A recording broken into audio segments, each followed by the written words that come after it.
আমি গানের শুরুতে বলছিলাম আমাকে আপনারা সবাই চিনেন মোটামুটি, কিন্তু আমার পরিবারের আরো 3জন সদস্য আমরা ভাই বোন, তাদের কেউ ভালো করে চিনেন না। ইনি হচ্ছে আমার বড় ভাই। আমার বাবার চেহারা আমি যার মাধ্যমে দেখতে পাই। আপনারা আমাদের জন্য দোয়া করবেন। বর্তমানে আমার মাও অনেক অসুস্থ, বাবা চলে গেছে 2 বছর, এখন মাও অনেক অসুস্থ। গত 1 সপ্তাহ আগে ওনাকে ঢাকা থেকে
আমার জামা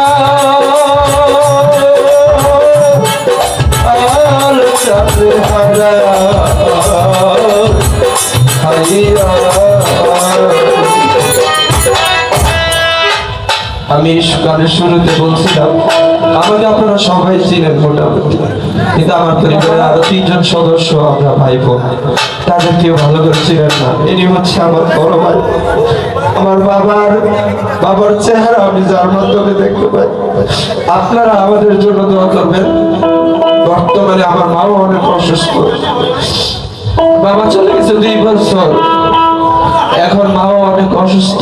গত 1 সপ্তাহ আগে ওনাকে ঢাকা থেকে আনছি, এখনো পুরোপুরি সুস্থ হয় নাই। আপনারা দোয়া করবেন আল্লাহ তাআলা যেন এত তাড়াতাড়ি আমাদের একটু ব্যক্তি না বানিয়ে দেন। আর আমি বিশেষ করে আরেকটি কথা বলতে ভুলে গেছি, আমার রফিক বাজার, তার কাছে আমি যে কিভাবে কৃতজ্ঞ আমি বলতে পারি না। গত পরশুদিন আমি রাতালি সেবা বাজার পর আমি 3 দিন একটা না কাটছি। গত পরশুদিন আমি ওনার কাছে আমি শুধু এইটুকু বলছিলাম, বাবা আমার বাবার নামে আমার বাবার তোফা দিবস 4 তারিখ আমরা ছোট ভাবে একটু উদ্যোগ নিয়েছি আমাদের কমিটির মাধ্যমে, আমাদের সঙ্গীত পরিবারের মাধ্যমে, কিন্তু আপনাদের যে দাওয়াত করবো আমার সেই অ্যাবিলিটি নাই। আমার বাবা আমাকে ডাইরেক্ট বলছে, এই আমার ভাইয়ের অনুষ্ঠান, এখানে আর কোন কথা চলবে না, আমি যাবো, আমার সাথে আমি শিল্পীবৃন্দ নিয়ে যতটুকু পারি আমি যাবো, তুই কোনো লেকচার করিস না। আমার বাবা আজকে সন্ধ্যা 7টার ভিতরে এখানে এসে উপস্থিত হয়েছেন। বাবার কাছে আমি চিরকৃতজ্ঞ। তার সাথে সাথে আমি কৃতজ্ঞ আমার সেলিম কাকা, কাজল কাকা, আমার বাবা জীবন দশায় ওনাদের সাথে অনেক কিনেছে। আমি আর কথা বলতে চাই না, অনেক সময় নষ্ট করে ফেলেছি। আমাকে অনেকে অনেক টাকা দিয়ে সম্মান করছেন। আমার বাহারম ভাই এখানে উনি আসছেন দাওয়াতে এত সুন্দরভাবে এই বৃষ্টির ভিতরে কাদার ভিতরে, আপনার সকল আসছেন, সকলকে আমি কৃতজ্ঞ। সকল আমার বাবার জন্য দোয়া করবেন, আর আমার কথাবার্তা ভুল হলে ক্ষমা করবেন। আলকাশ ভাই, আলকাশ ভাই আপনি যেখানে থাকেন বৃষ্টির কাছে আসেন। আকাশ, আকাশ আকাশ আকাশ তুমি যেখানে থাকো স্টেজে আসো। আমি অনুরোধ করবো রহিম কাকাকে স্টেজে আসার জন্য।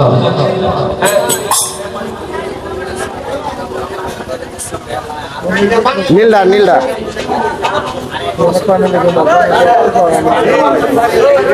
আমাদের ব্যাপারী গ্রুপ এবং লতিফ কাকা আমার বাবার অত্যন্ত একজন কাছের বন্ধু মানুষের মতো ছিলেন। লতিফ কাকা আসলে অত্যন্ত আমি দুঃখিত যে এত শর্ট টাইমে আমরা আয়োজন করছি, আসলে আমরা সবাইকে ওইরকম ভাবে দাওয়াত দিতে পারিনি। আমি সকলের প্রতি ক্ষমা প্রার্থী, সকলের প্রতি সালাম।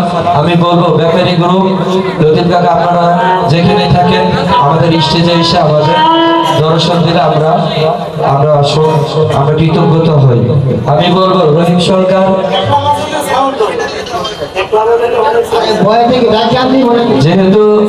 যেহেতু আমরা এখানে পুরুষ মহিলা মোটামুটি আছি বলো, সেজন্য একজন মহিলা এখন আমরা দিতে চাচ্ছি। আমাদের পরিচালনা পর্ষদ থেকে নির্দেশনা আসছে। তো